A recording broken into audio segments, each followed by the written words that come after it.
মহাগ্রন্থ আল কোরআন থেকে সূরাতুন নিসা ৩৭ নম্বর আয়াতখানা তিলাওয়াত করেছি।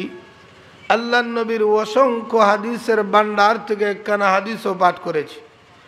আল্লাহ তাআলা যদি আমাকে তৌফিক দান করেন, আয়াত এবং হাদিসকে সামনে রেখে দু চারটি কথা ইখলাসের সাথে বলার, আমলের নিয়তে শোনার তৌফিক দান করেন, সবাই বলি আমিন। আরো জোরে সুরে আওয়াজ দিয়ে বলি আমিন। আজকের যে আলোচ্য বিষয়টা খুব গুরুত্বপূর্ণ, দিলের কানে শুনুন। যে জিনিসটা আমাদের মধ্যে বেশি সমাজের মধ্যে ঘটতেছে, সেই দিকটা লক্ষ্য করেই আপনাদের সামনে আলোচ্য আয়াত তিলাওয়াত করেছি। এই আয়াতের মধ্যে রব্বুল আলামিন বলেন, সর্বপ্রথম তার অর্থটুকু জেনে নেই। আল্লাহ তাআলা বলেন, তোমরা তার ইবাদত করো, উবুদুল্লাহ ওয়া লা তুশরিকু বিহি শাইআ, আর তার ইবাদতের মধ্যে অন্য কোনো বস্তুকে শরীক করিও না। ওয়া বিল ওয়ালিদাইনি ইহসানা, মাতা পিতার সাথে সদয় ব্যবহার করো।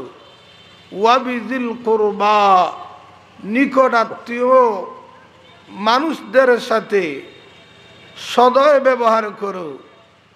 ওয়াল ইয়াতামা ওয়াল মাসাকিন, এতিম এবং মিসকিনদের সাথে সদয় ব্যবহার করো। ওয়াল জারি যিল কুরবা ওয়াল জারিল জুনুবি ওয়াস সাহিবি বিল জামবি ওয়া ইবনিস সাবিল, আর নিকটতম প্রতিবেশী এবং দূরবর্তী প্রতিবেশী, সহকর্মী এবং মুসাফিরদের সাথে সদয় ব্যবহার করো।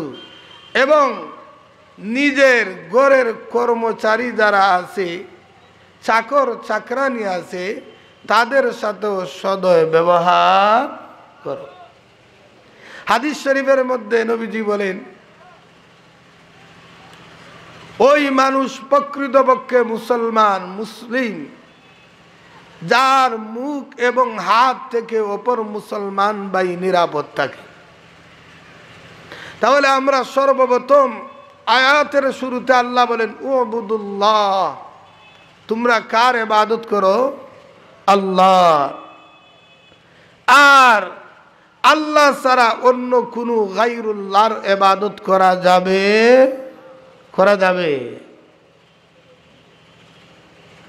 গায়রুল্লাহর ইবাদত করব না, বরং আল্লাহ রাব্বুল আলামিনের প্রতি বিশ্বাস স্থাপন করব, তার একমাত্র আল্লাহর ইবাদত করব, তার সাথে অন্য একজনকে শরীক করব না।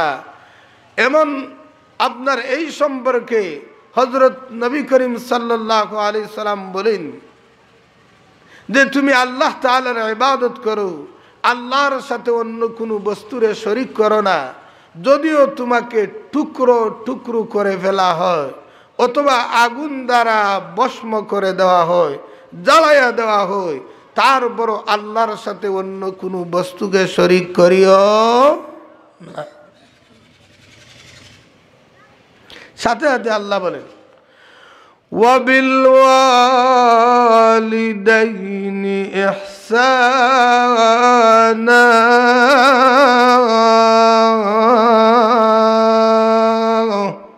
আল্লাহ বলেন মাতা পিতার সাথে সদয় ব্যবহার কর। এর আগে ভূমিকা স্বরূপ একটা জিনিস বুঝতে হবে, তাহলে পরবর্তী আলোচনাটা সহজে বোঝা যাবে। যেমন মানুষের সম্পর্ক চার প্রকার, মানুষের সম্পর্কটা কয় প্রকার? চার প্রকার। একটা হলো মানুষের সম্পর্ক তার স্রষ্টার সাথে, আল্লাহর সাথে। 2 নম্বর হলো মানুষের সম্পর্ক আরেক মানুষের সাথে। হয়নি না? হয় না? হয়। মানুষের সম্পর্ক তার নিজের সত্তার সাথে, মানুষের সম্পর্ক মাখলুকাতের সাথে। মানুষের সম্পর্ক কয় প্রকার? 4 প্রকার। একটা হলো তার আল্লাহর সাথে তার সম্পর্ক, 2 নম্বর হলো একটা মানুষ অপর মানুষের সাথে সম্পর্ক, 3 নম্বর হলো নিজের সাথে সম্পর্ক, 4 নম্বর হলো মাখলুকাতের সাথে সম্পর্ক। কয় প্রকার হইল? 4। আল্লাহর সাথে সম্পর্ক, মানুষের সম্পর্ক, এর অর্থ হলো আল্লাহকে এক মানা, তার সাথে অন্য কাউকে শরিক না করা, আর আল্লাহ তাআলার যত বিধিবিধানগুলা রয়েছে সবগুলা মানা, আর যত নিষেধগুলা আছে তা থেকে বিরত থাকা, তা থেকে বিরত থাকা। 2 নম্বর হলো মানুষের সম্পর্ক মানুষের সাথে। যেহেতু আমরা সমাজে বাস করি, একজন মানুষ অপর মানুষের সাথে চলাফেরা করি, সুতরাং অপর মুসলমান ভাইয়ের সাথে সুসম্পর্ক রাখবো, তার যথার্থ মর্যাদা, সম্মান, ইজ্জত, কদর করব। ঠিক না বেটি? সে যে স্তরের, ওই হাইসিয়তে আমি তাকে তাজিম সম্মান দেখাবো। 3 নম্বর হলো মানুষের সম্পর্ক নিজের সত্তার সাথে, নিজের সাথে। অর্থাৎ আল্লাহ তাআলা মানুষের মধ্যে তাকে একটা জিহ্বা দিয়েছেন, 2টা ঠোঁট দিয়েছেন। আল্লাহ তাআলা মানুষের মধ্যে 2টা হাত, 2টা পা দিয়েছেন। সুতরাং ওই পা, ওই হাত, ওই জবান, ওই ঠোঁটগুলা সৎ ব্যবহার করতে হবে, এগুলার সঠিক ব্যবহার করতে হবে। এই হাত দ্বারা অনর্থক কোনো মানুষকে কষ্ট দিব না, আমার জবান দ্বারা অন্য কোনো মুসলমানকে কষ্ট দিব না। 4 নম্বর হলো মানুষের সম্পর্ক তার মাখলুকাতের সাথে। অর্থাৎ হিংস্র জানোয়ার ছাড়া আর অন্যান্য যে প্রাণীগুলো আছে এগুলার সাথে খারাপ ব্যবহার করা যাবে না। যদি করা হয় তাহলে এটার জবাব আল্লাহর সামনে দিতে হবে। ঠিক না বেটি? আমার আলোচনা থেকে আপনারা বুঝছেন যে আমি বলেছিলাম যে মানুষের সম্পর্ক তার নিজের সাথে, যে বলেছি তার জবান, তার ঠোঁট, তার হাত সবগুলাকে আল্লাহর হুকুম, নবীর তরিকা মতো পরিচালনা করতে হবে।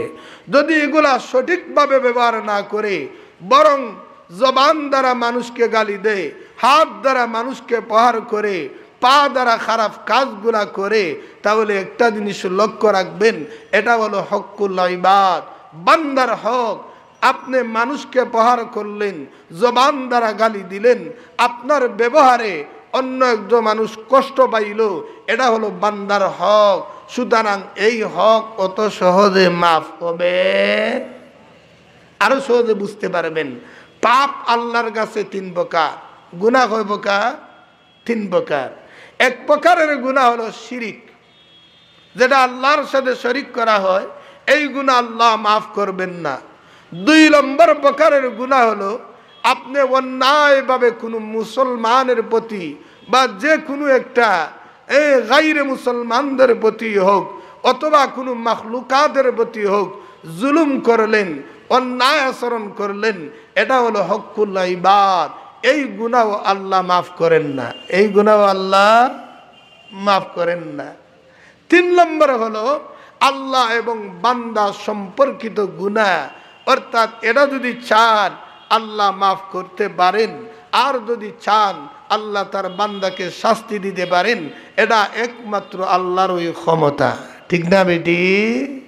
কিন্তু দুস্থ বুজুর্গ, আমার যে আলোচনা ছিল হুকুকুল ইবাদ, অর্থাৎ বান্দার হক সর্বপ্রথম কার হক, সেই সম্পর্কে আল্লাহ তাআলা কোরআনের মধ্যে আলোচনা করে বলেন, ওয়াবিল ওয়ালিদাইনি ইহসানা, তুমি সর্বপ্রথম তোমার মাতা পিতার সাথে সদয় ব্যবহার করো। কার সাথে? মাতা পিতার সাথে সদয়। দুস্থ বুজুর্গ, নবী মুহাম্মদুর রাসূলুল্লাহ সাল্লাল্লাহু আলাইহি ওয়াসাল্লাম বলেন, কিয়ামতের ময়দানের দিন হুকুকুল ইবাদ, বান্দার যে হক, এই হকগুলা আপনার কিয়ামতের দিন মানুষ দেখবেন অনেক সম্পদ, অনেক নেকি নিয়ে হাজির হবে, কিন্তু বান্দার হক থাকার কারণে সবগুলা শেষ হয়ে যাবে, ঠিক না বেটি?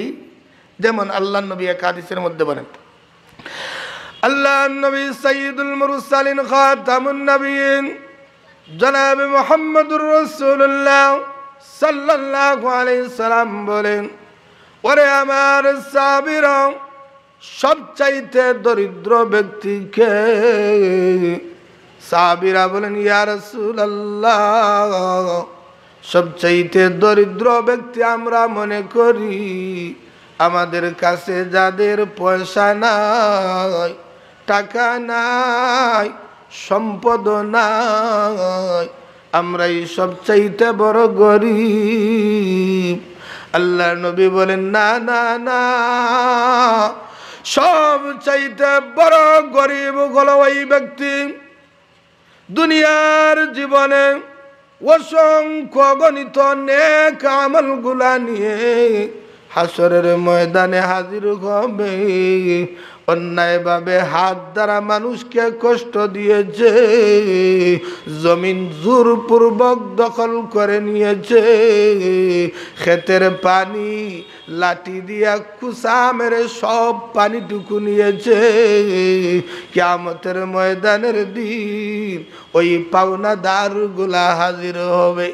পাওনাদাররা ডাক দিয়ে বলবে, আমাদের পাওনা ফেরত দাও।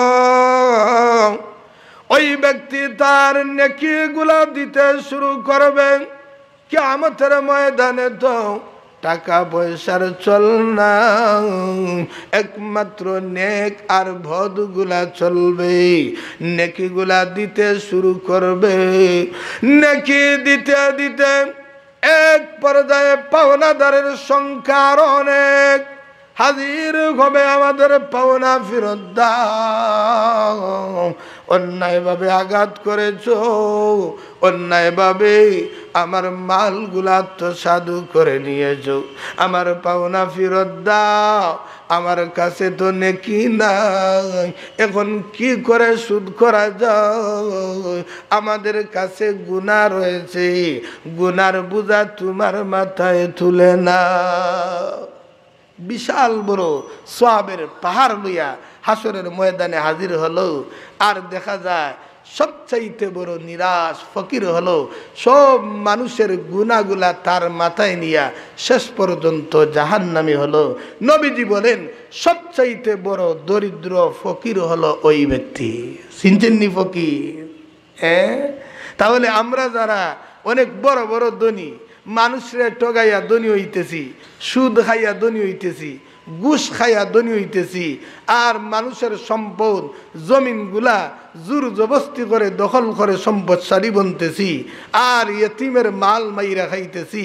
এগুলা খাওয়ার দ্বারা আপনি সম্পদগুলা উপার্জন করতেছেন ঠিক, কিন্তু কিয়ামতের দিন আপনার বাঁচার কোনো উপায় আছে? দোস্ত বুজুর্গ, আল্লাহ নবী সাইয়্যিদুল মুরসালিন খাতামুন নবিয়্যিন বলেন, একটা লুকমা হারাম খাদ্য খাবার যদি নিজের পেটের ভিতর ধারণ করো, এটা খাবার গ্রহণ করলে না, এটা যেন একটা আগুনের লুক্ষা তুমি ভক্ষণ করলে। কি আগুনের লুক্ষা? এক হাদিসের মধ্যে আছে, নবীজি বলেন, এক লুকমা হারাম খাদ্য যদি পেটের ভিতরে চলে যায়, লাগাতার 40 দিন পর্যন্ত ওই বান্দার আমল আল্লাহর কাছে কবুল হয় না। কয়দিন পর্যন্ত? 40 দিন পর্যন্ত। আল্লামা বড় একজন উসামা বিন কেরামত আলী জনতাবুরি রহমতুল্লাহি আলাইহি উনি বলেন, কোনি মানুষ যদি অপরের সম্পদের মধ্য থেকে 25 পয়সা জুলুম করে নিয়ে থাকে, ওই মানুষের নামায় আমল থেকে কিয়ামতের দিন 25 ওয়াক্ত কবুল নামাজের সওয়াব নেওয়া হবে। কয় পয়সা? 25 পয়সা। দুস্থ বুজুর্গ, আমাদের সমাজে দেখবেন বাদাম মুলি আর মটর উল্লার খান্দার যখন যায়, মটরের দাম কত জিজ্ঞাসা করতে করতে আর 10 টাকা খাইয়া ফেলি, ঠিক না বিধি? বাদাম 30 টাকা শ, একটা বাদামের দাম হিসাব করলে 25 পয়সা হবে অথবা 10 পয়সাই হবে, কিন্তু আপনার 10 ওয়াক্ত কবুল নামাজের সব আল্লাহর সামনে ওই ব্যক্তির দান করতে হবে। বাদাম উল্লা বেঠো শরমে লজ্জায় কাস্টমার বেগে যাবে, সরে যাবে, সেই বয়ে কয় না আমার বাদাম খাইয়া দেখিও না, হয়নি শর্মে মর্মে জবান খুলে না। দুস্থ বুজুর্গ আল্লামা জুনতাবরি রহমতুল্লাহ আলী বলেন, তুমি যদি অনর্থক জুলুম করে 25 পয়সা মালও কারো খাও, মনে রাখো কিয়ামতের ময়দানের দিন তোমার আমল নামা থেকে কবুল 25 ওয়াক্ত নামাজের সব তাকে দান করতে হবে। বড় কঠিন ব্যাপার। সহজে বোঝার জন্য একটা উদাহরণ দিলে বুঝতে পারবেন।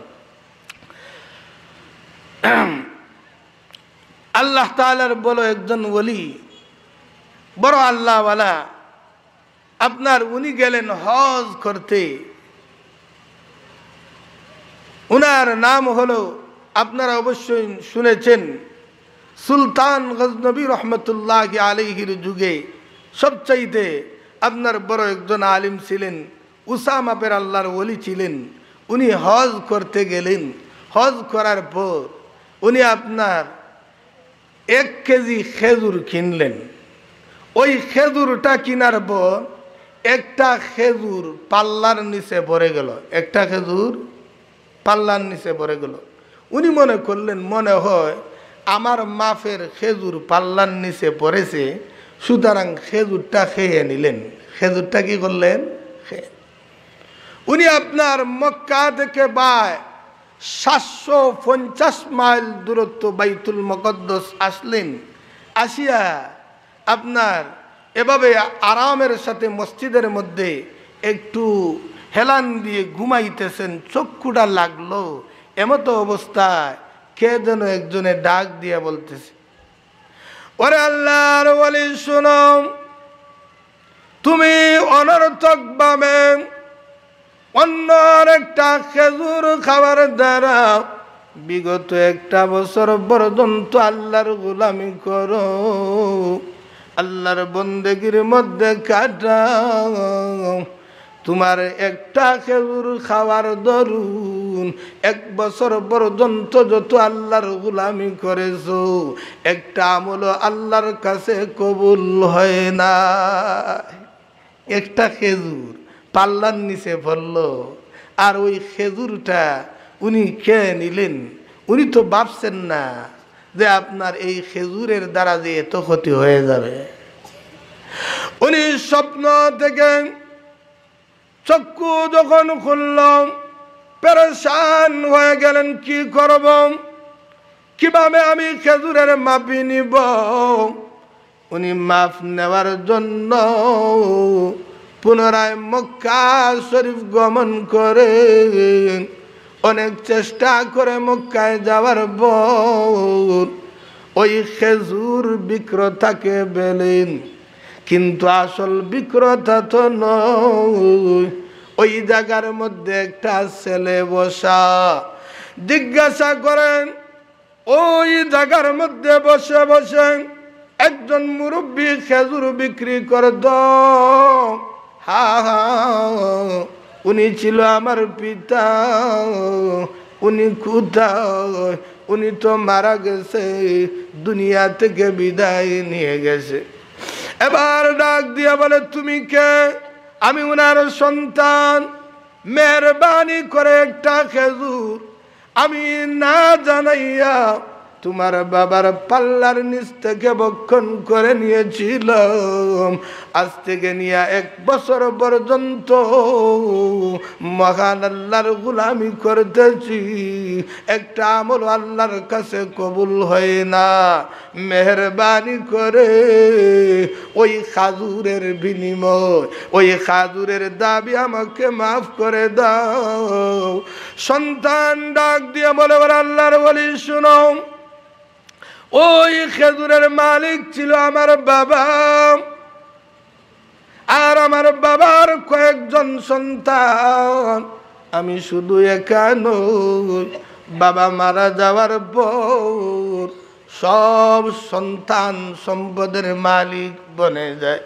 আমার কয়েকটা ভাই রয়েছে, কয়েকটা বোন রয়েছে, তাদের কাছ থেকে মাফ নিতে হবে। সুবহানাল্লাহ, কি কষ্ট পড়ছেন। উনি বলতেছেন তোমার ভাই কোথায় থাকে একটু সন্ধান দাও। অনেক ভাইয়ের খোঁজ নিয়ে দেখা গেল প্রায় 200-250 কিলোমিটার দূরত্বে ভাই থাকে।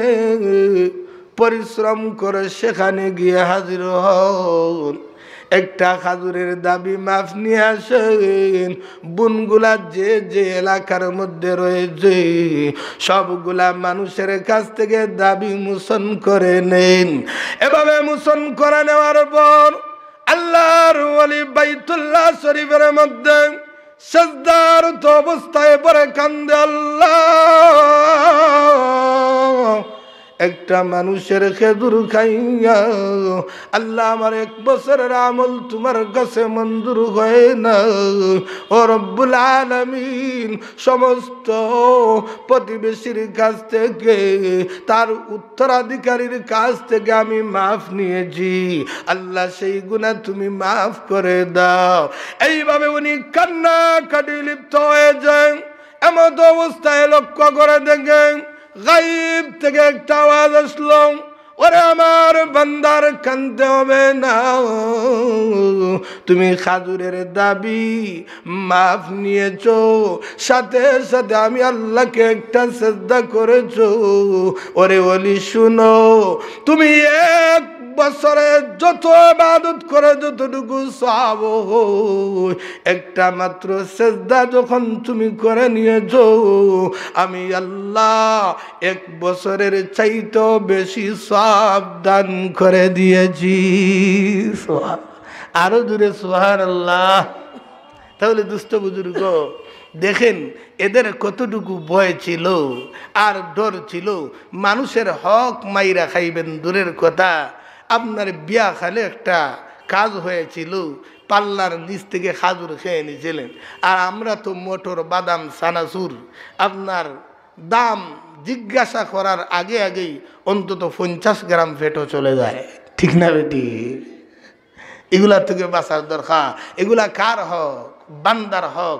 বান্দার হক থেকে মাফ নিতেই হবে। এই জন্য বলা হয়েছে তুমি যে কোনো মূল্যাই হোক, দুনিয়াতে বান্দার হক, বান্দার দাবি মোচন করে আসতে হবে। ওই মানুষটা যদি পৃথিবীতে না থাকে, তার সন্তানের কাছ থেকে মাফ নিতে হবে। যদি তোমার কাছে আমানত থাকে, জোরপূর্বক টাকা যদি আত্মসাৎ করে থাকো, ওই টাকাটাও তার কাছে ফেরত দিতে হবে। মালিক যদি পাওয়া না যাও, সন্তানকে তালাশ করতে হবে। সন্তানকেও যদি পাওয়া না যাও, কোনো উত্তরাধিকারী নাই, তাহলে ওই বান্দার নামে টাকাগুলা সদকা করে দিতে হবে, নাইলে বাঁচার উপায় নাই। মানুষের জোর জবরদস্তি কইরা মাইরা খাইয়া আল্লাহর কাছ থেকে বাঁচার কোনো উপায় নাই দুস্থ বুজুর্গ। এই জন্য হুকুকুল ইবাদ সম্পর্কে আল্লাহ তাআলা বলেন সর্বপ্রথম কার হক, সেই নিয়ে আল্লাহ কোরআনের মধ্যে আমার তিলাওয়াতকৃত আয়াতের মধ্যে বলেন ওয়াবিল ওয়ালিদাইনি ইহসানা। প্রথম নম্বর হলো তোমার মাতা পিতার সাথে সদয় ব্যবহার করতে হবে।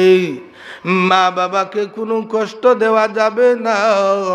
মা যদি কাফির হয়, মা যদি মুশরিকা হয়, বাবা যদি মুশরিক হয়, তারপর মাতা পিতার সাথে খারাপ ব্যবহার করা যাবে না, বরং সম্মান সূচক ব্যবহার করতে হবে, ঠিক না বেটি?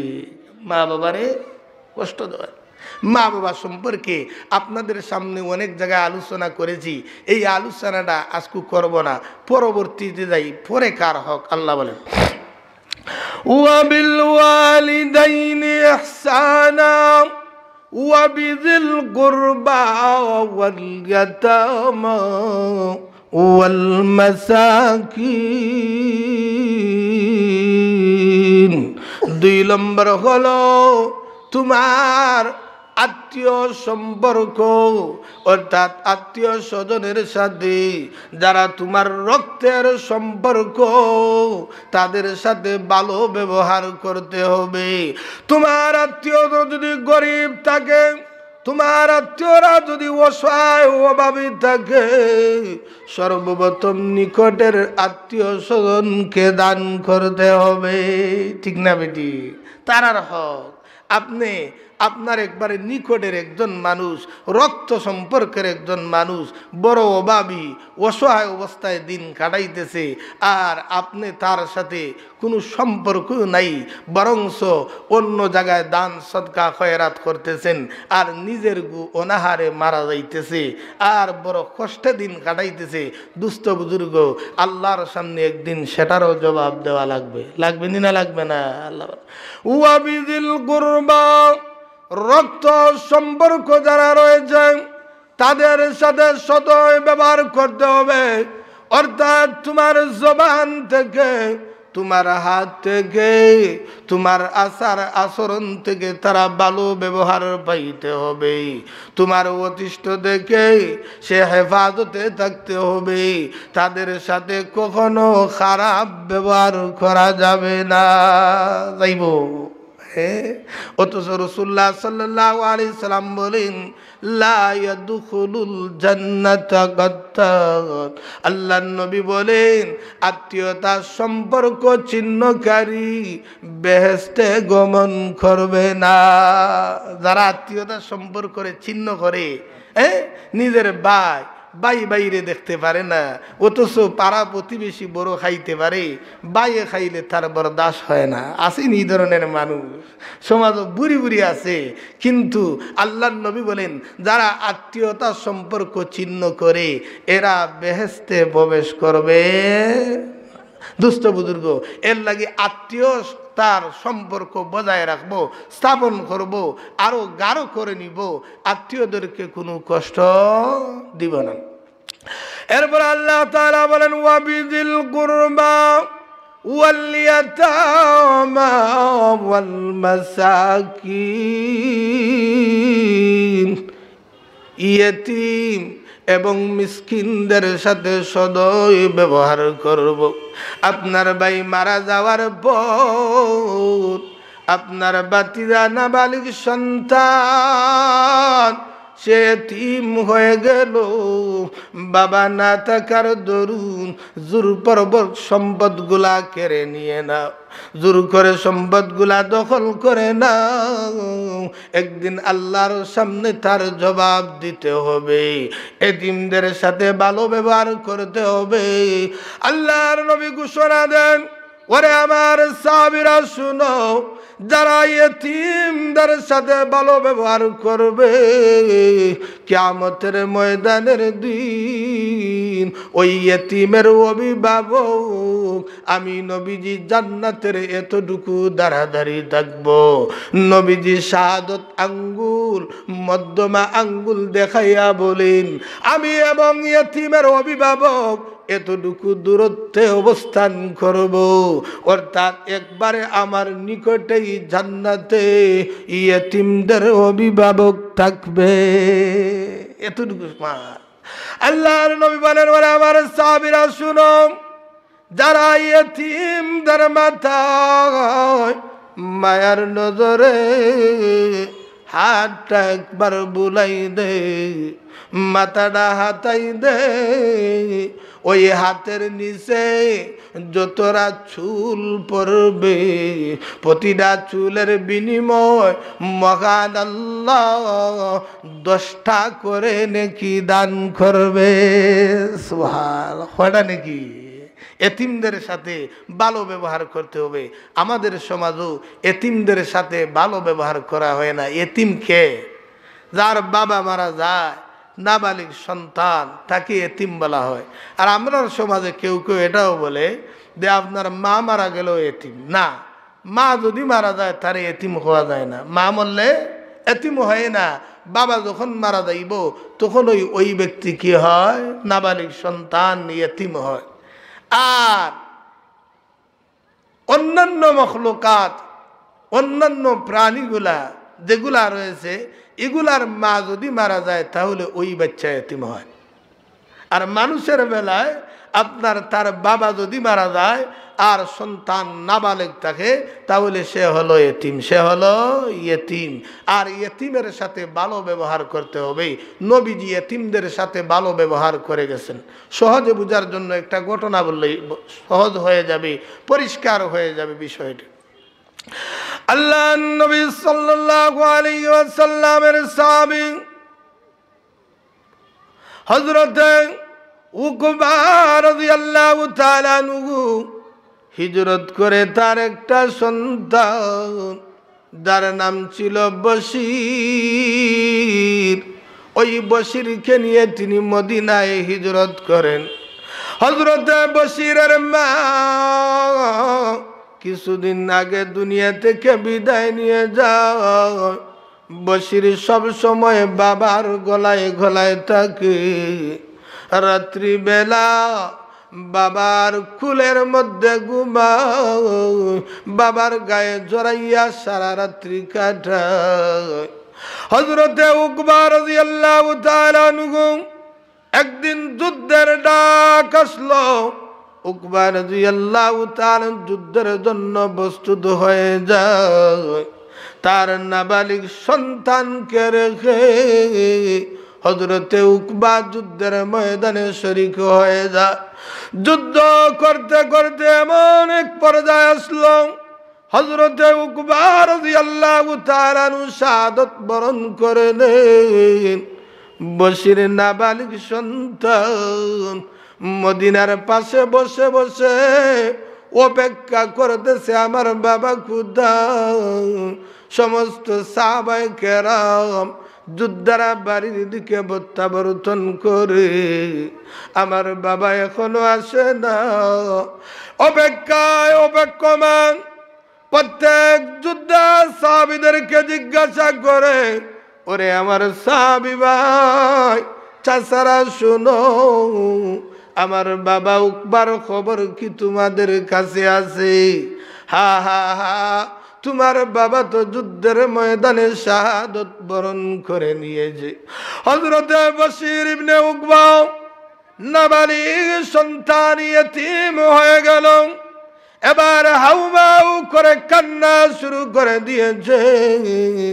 আল্লাহর নবীর সামনে হাজির। আসসালাতু ওয়াসসালামু আলাইকা ইয়া রাসূলুল্লাহ।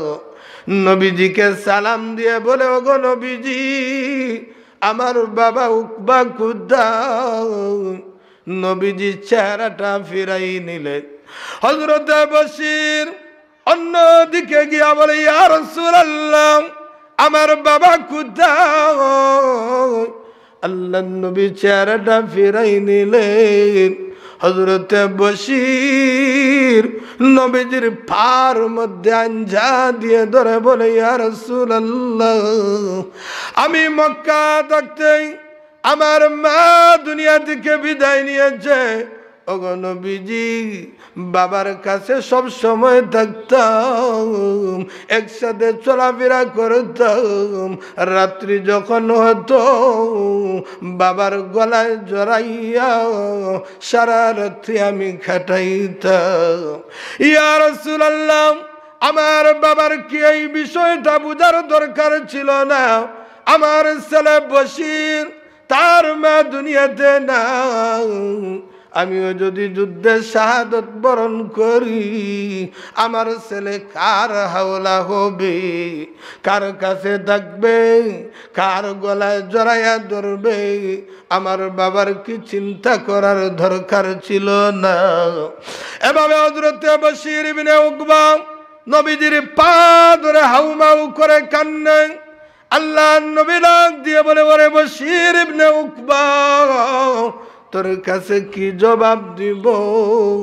তোর বাবা যুদ্ধের ময়দানে শাহাদত বরণ করেছে, এমনিতে আমার অন্তরে ব্যথা, তুই এইভাবে কান্না শুরু করে দিলে আমার ব্যথাটা আরো বেশি। ওরে বশির, শুন শুন, তুই বলতেছস কাকে বাবা বলবেন, কাকে ধরে রাত্রি যাপন করবে। আমি নবী মুহাম্মদুর রাসূলুল্লাহ থেকে ঘোষণা দিলাম, আমি নবীজি হলাম তোর বাবা, আয়েশা সিদ্দিকা হলো তোর মাথা। আজ থেকে নিয়ে আমি রসুল তোর বাবা, আর আয়েশা সিদ্দিকা হলো তোর। সুবহানাল্লাহ। নবীজি এভাবে ইয়েতিমদেরকে আপনার সান্ত্বনা দিতেন আর বুঝ দিতেন। নবীজি ইয়েতিমদেরকে আশ্রয় দিতেন, কেননা নবীজিও একদিন এতিম ছিলেন। এতিম আসলেন না? নবীজি দুনিয়াতে আসার আগেই উনার পিতা দুনিয়া থেকে বিদায়। নবীজিও ছিলেন এতিম। এই জন্য আল্লাহ কোরআনে বলেন, আলম ইয়াজিদকা ইয়াতীমান ফাআওয়া। আল্লাহ বলেন, ওগো নবীজি, ইয়েতিমদের প্রতি কঠোর হইও না। আমি আল্লাহ তো তোমাকে এমন এক সময় পেয়েছি, তুমি এতিম ছিলে, তোমার বাবাও ছিল না, তোমার মাও ছিল না। আমি আল্লাহ অভিভাবক হয়ে তোমাকে লালন পালন করেছি, সেই জন্য এতিমদের প্রতি কঠোর হইও না। এতিমদের সাথে কি করবেন? ভালো ব্যবহার করবেন। আমাদের সমাজের অবস্থা পুরাপুরি বিপরীত। এতিম পাইলেই চায় কিভাবে তার মাল মাইরা খাওয়া যায়, ঠিক না বেটি? আশা কইলাম না মিশা?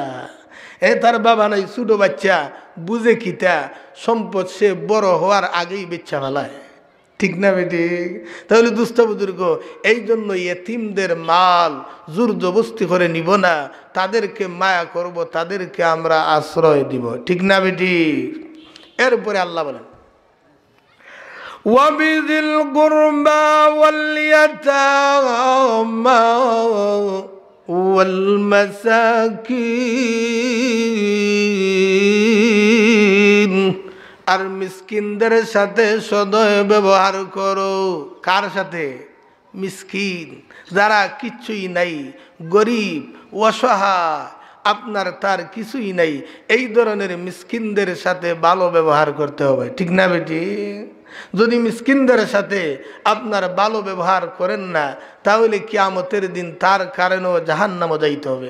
আল্লাহ কোরআনের এক জায়গায় বলেন, মা সালাকাকুম ফি সাকার ক্বালু লাম নাকু মিনাল মুসাল্লিন ওয়া লাম নাকু নুতঈমুল মিসকিন।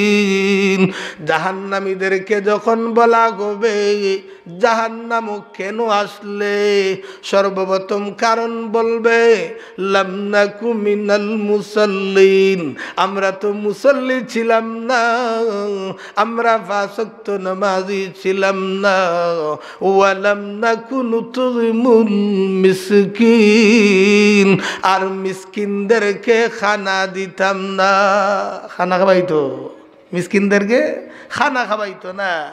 এতিমদের মাল তো মাইরা খাইতো, আর মিসকিনদেরকেও জীবনে খানা পিনা দিত না। দিত নি যাব? আল্লাহ কোরআনে এতিমদের ব্যাপারে একটা কঠোর আয়াত বলেন।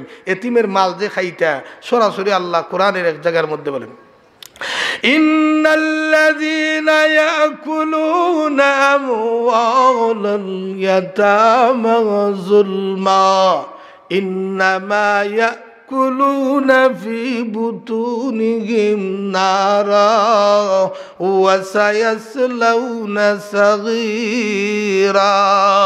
আল্লাহ বলেন, যারা এতিমদের মাল ভক্ষণ করে নেয়, এরা যেন মাল ভক্ষণ করে না রে, এরা যেন জ্বলন্ত আগুনগুলা ভক্ষণ করে।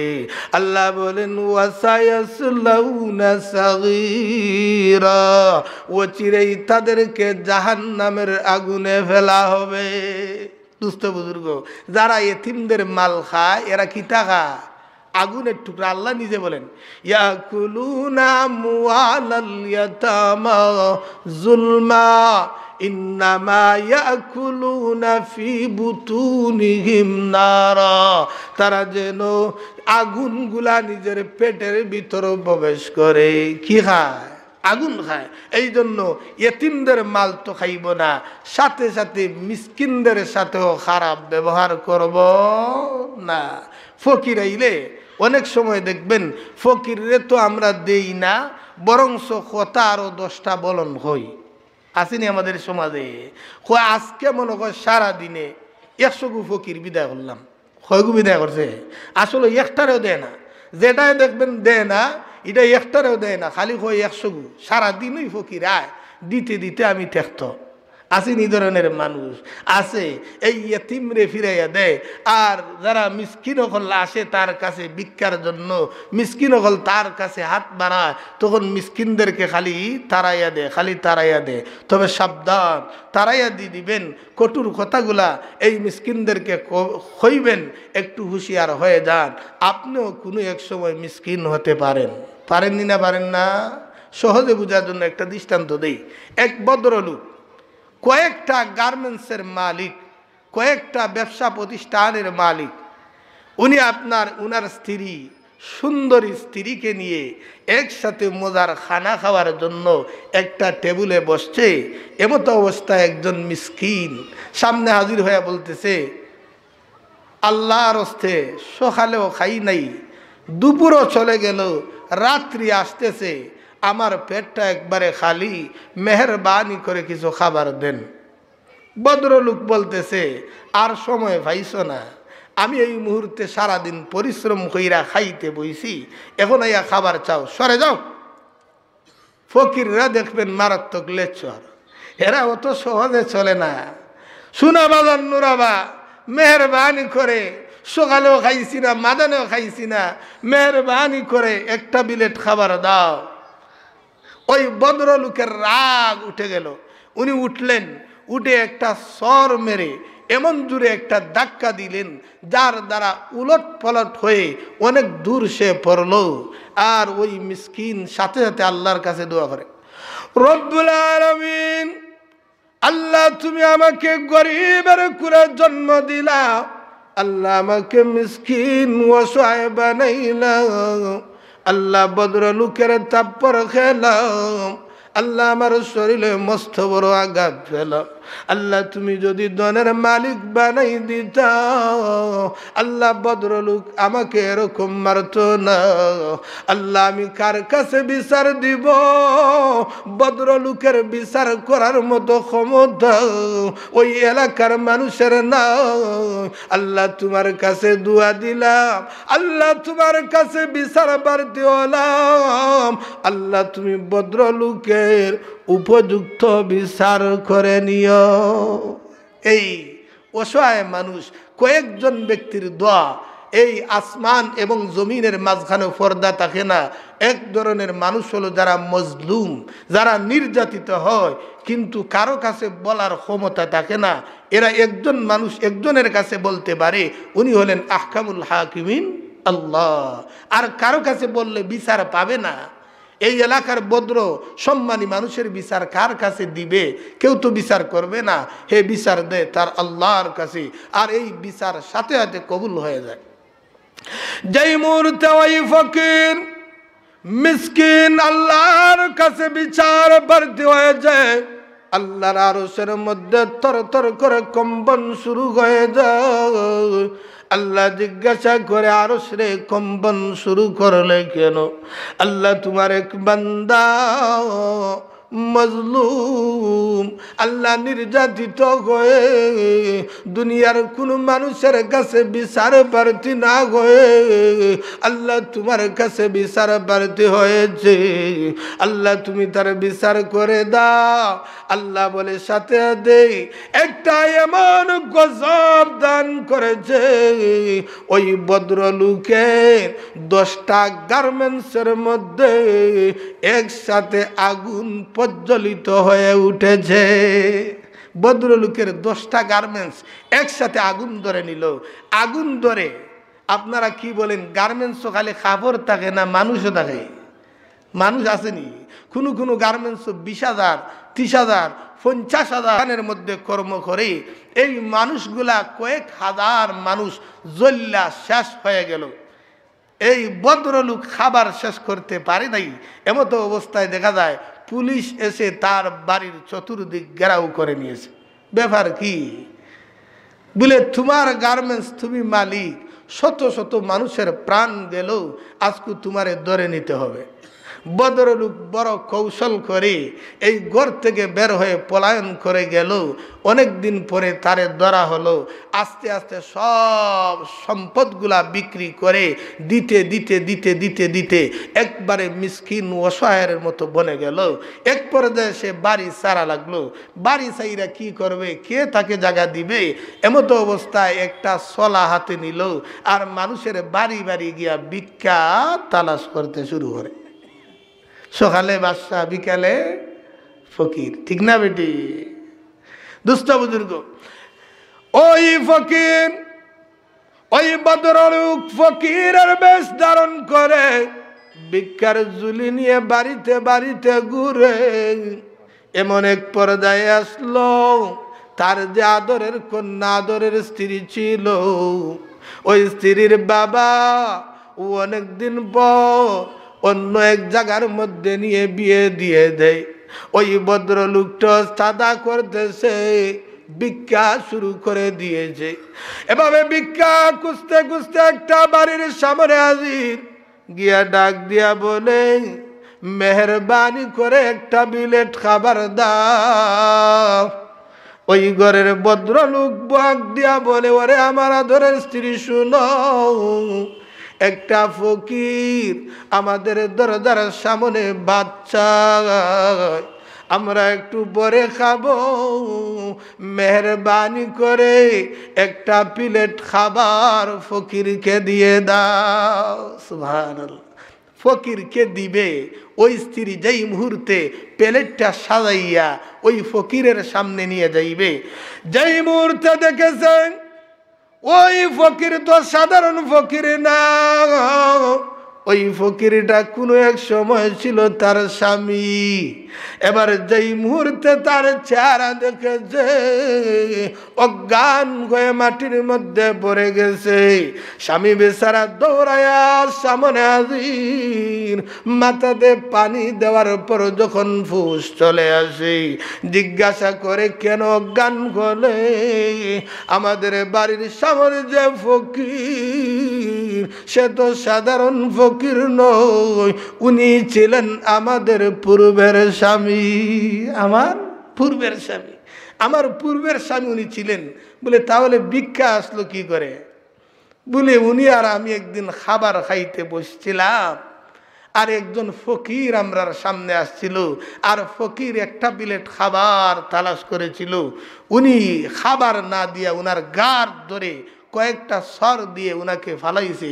ওই ফকির দোয়া করেছিল, আর ফকির দোয়া করার কারণে সব সম্পদগুলা ধ্বংস হয়ে গিয়েছে। এবার ওই ভদ্রলোক ডাক দিয়ে বলে, ওরা আমার আদরের স্ত্রী, বাকি অংশ আমি বলি। যেই দিন একটা ফকিরকে তোমার স্বামী গাঁটটা ধরে ফেলে দিয়েছিল, সেই দিনের ফকির তো আমি ছিলাম। আমি ফকির হয়ে তোমার বাড়ির সামনে গিয়েছিলাম, তোমার স্বামী আমার ঘাড় ধরে বের করে দিয়েছিল। আমি আহকামুল হাকিমিন রব্বুল আলামিনের কাছে বিচার প্রার্থী হয়েছি। মহান আল্লাহ সাথে সাথে তার সমস্ত সম্পদগুলা ধ্বংস করে ভিক্ষার চলি তার গলায় তুলে দিয়েছে। আমাকে আল্লাহ আস্তে আস্তে ও অনেক সম্পদের মালিক বানাই দিয়েছে। তাহলে দুস্থ বুজুর্গ, ফকির মিসকিনদের সাথে খারাপ ব্যবহার করা যাবে না। হইতে পারে আপনি এখন বাদশাহ, বড় প্রভাবশালী, কোনো এক সময় আসতে পারে আপনার আর এই সময় থাকবে না, আপনিও ফকির। আলোচনা অনেক লম্বা, পরের অংশ চলে যায়। আল্লাহ বলেন, وَبِذِي الْقُرْبَى وَالْيَتَامَى وَالْمَسَاكِينِ وَالْجَارِ ذِي الْقُرْبَى وَالْجَارِ الْجُنُبِ وَالصَّاحِبِ بِالْجَنبِ وَابْنِ السَّبِيلِ। জারি যিল কুরবা হওয়া যায় প্রতিবেশী, নিকটতম প্রতিবেশী।